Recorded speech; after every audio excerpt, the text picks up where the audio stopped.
Delhi university के south campus में, जहां साइंस और अंधविश्वास के बीच की लकीर, जानते हैं, एक मिठाई के डिब्बे से धुंधली पड़ गई। ये कहानी एक ऐसी होनहार स्टूडेंट की है जिसकी ब्राइट फ्यूचर वाली जिंदगी उसके आखिरी सेमेस्टर में एक बहुत ही भयानक मोड़ ले लेती है। सपना था एक जानी मानी साइंटिस्ट बनने का, लेकिन किस्मत को शायद कुछ और ही मंजूर था। देखिए, ये कहानी सिर्फ एक डरावनी घटना नहीं है, बल्कि एक तरह की चेतावनी भी है कि कभी-कभी अनजाने में की गई एक छोटी सी गलती की कीमत कितनी कितनी ज्यादा बड़ी हो सकती है। चलिए अब इस कहानी के बिल्कुल सेंटर में चलते हैं और मिलते हैं हमारी मेन कैरेक्टर ऋतु से, एक ऐसी लड़की जिसका भविष्य किसी चमकते हुए सितारे से कम नहीं था। तो ऋतु उत्तर प्रदेश के एक ऐसे गांव से आती थी जो काफी प्रोग्रेसिव था, जहां लड़कियों की पढ़ाई लिखाई को बहुत अहमियत दी जाती थी। मैथ्स ऑनर्स में तो वो कमाल की थी। इसी टैलेंट के दम पर वो दिल्ली यूनिवर्सिटी पहुंची और अपनी मेहनत से देश के सबसे बड़े साइंस इंस्टीट्यूट्स में से एक TFR का दरवाजा भी लगभग खोली चुकी थी। मतलब रास्ता बिल्कुल साफ था और फ्यूचर एकदम ब्राइट। और यहीं पर इस कहानी का सबसे बड़ा कॉन्फ्लिक्ट, मतलब टकराव, छिपा हुआ है। एक तरफ थी ऋतु की मॉडर्न साइंटिफिक सोच और दूसरी तरफ थे उसके गांव के पुराने पारंपरिक विश्वास। उसे पता था, बड़ों से सुना था कि पीपल के पेड़ के नीचे रखी चीजों को कभी नहीं छूना चाहिए, लेकिन उसका साइंटिफिक दिमाग इन बातों को मानने से बार बार इनकार कर रहा था। अब कहानी उस मोड़ पे पहुंचती है जहां एक छोटी सी नादानी में की गई गलती ने एक भयानक सिलसिले को जन्म दे दिया। ये घटना है सत्य निकेतन पार्क की।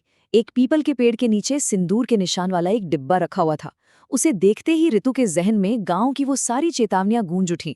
उसे समझ आ गया कि ये कोई मामूली भेंट नहीं है, ये जादू टोने का सामान हो सकता है। उसने अपने दोस्तों को रोकने की बहुत कोशिश की, लेकिन उसकी आवाज मजाक के शोर में कहीं दबकर रह गई। उसके एक दोस्त अमित ने मजाक उड़ाते हुए यही कहा। जो बात ऋतु के लिए एक बहुत गंभीर चेतावनी थी, वो उसके दोस्तों के लिए सिर्फ एक मजाक बनकर रह गई। वो सब उसकी गांव की मान्यताओं पर हंस रहे थे। और फिर वही हुआ जिसका ऋतु को सबसे ज्यादा डर था। अमित ने जबरदस्ती एक मिठाई उठाई और ऋतु के मुंह में डाल दी। और तो और बाकी मिठाइयां पूरे ग्रुप और अपने प्रोफेसर के साथ भी बांट लीं। उस पल उन्हें जरा भी अंदाजा नहीं था कि उन्होंने अनजाने में किस खौफनाक चीज को दावत दे दी है। उस एक मिठाई के टुकड़े ने मौत का एक ऐसा सिलसिला शुरू कर दिया था जो एक एक करके सबको अपनी चपेट में लेने वाला था। शुरुआत में तो ग्रुप के लोगों को बस हल्की फुल्की सी बीमारी महसूस हुई, किसी को उल्टी तो किसी को कमजोरी। सबने यही सोचा कि शायद मौसम बदल रहा है, इसलिए ऐसा हो रहा है। लेकिन ये तो आने वाले एक बहुत बड़े तूफान से पहले की शांति थी। उस श्राप का असर बहुत तेज और भयानक था। सबसे पहले उनके प्रोफेसर की एक अजीब सी कार दुर्घटना में मौत हो गई। मरने से पहले वो बस यही बता पाए कि कैसे उनकी कार के सामने अचानक 2 लड़कियां आ गई थीं। फिर अंकुर, जयंती और यहाँ तक कि जयंती का नवजात बच्चा भी इस कहर का शिकार बन गया। 7 दोस्तों का वो हंसता खेलता ग्रुप अब मौत के साए में बिखर रहा था। अंकुर के साथ जो हुआ वो तो बेहद डरावना था। क्लास में बैठे बैठे अचानक उसने अपनी किताब के पन्ने फाड़े, उन्हें चबाया और निगल गया। और जब उसने बोला तो वो उसकी आवाज थी ही नहीं। ये एक साफ और भयानक संकेत था कि उनका सामना किसी आम चीज से नहीं हो रहा था। जब ग्रुप के बाकी लोग एक एक करके इस दुनिया से चले गए, तब उस अलौकिक शक्ति ने अपना पूरा फोकस सिर्फ और सिर्फ ऋतु पर कर दिया। अब ये लड़ाई बस ऋतु की थी, अपने दिमाग, अपनी आत्मा और अपने वजूद को बचाने की लड़ाई। ऋतु की हालत मतलब हर गुजरते दिन के साथ बद से बदतर होती जा रही थी। उसे हर जगह वो 2 लड़कियां दिखाई देने लगी।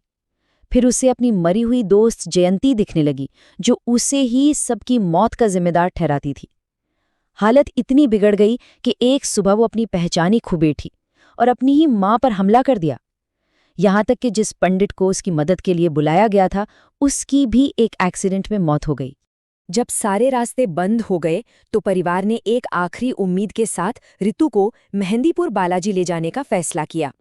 सफर बहुत ही भयानक था। ऋतु को काबू में रखने के लिए उसे कसकर पकड़कर रखना पड़ा।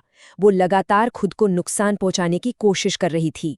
मेहंदीपुर बालाजी के उस पवित्र माहौल में ऋतु का इलाज शुरू हुआ और फिर धीरे धीरे उस श्राप के पीछे छिपी दुख और धोखे से भरी एक दर्दनाक कहानी सामने आने लगी।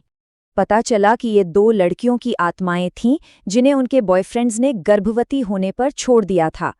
दोनों ने एक ही कमरे में आत्महत्या कर ली। उनकी बेचैन आत्माओं को शांत करने के लिए एक तांत्रिक ने उन्हें पास के पीपल के पेड़ से बांध दिया था और 7 दिनों तक मिठाई चढ़ाने की सलाह दी थी। और ऋतु और उसके दोस्तों ने गलती से उसी अनुष्ठान को भंग कर दिया था। इस भयानक जिंदगी बदल देने वाले अनुभव के बाद ऋतु की जिंदगी तो हमेशा के लिए बदल गई, लेकिन उसने हार नहीं मानी। ये उसकी वापसी की कहानी है। बाद में एक बहुत ही दिलचस्प बात पता चली।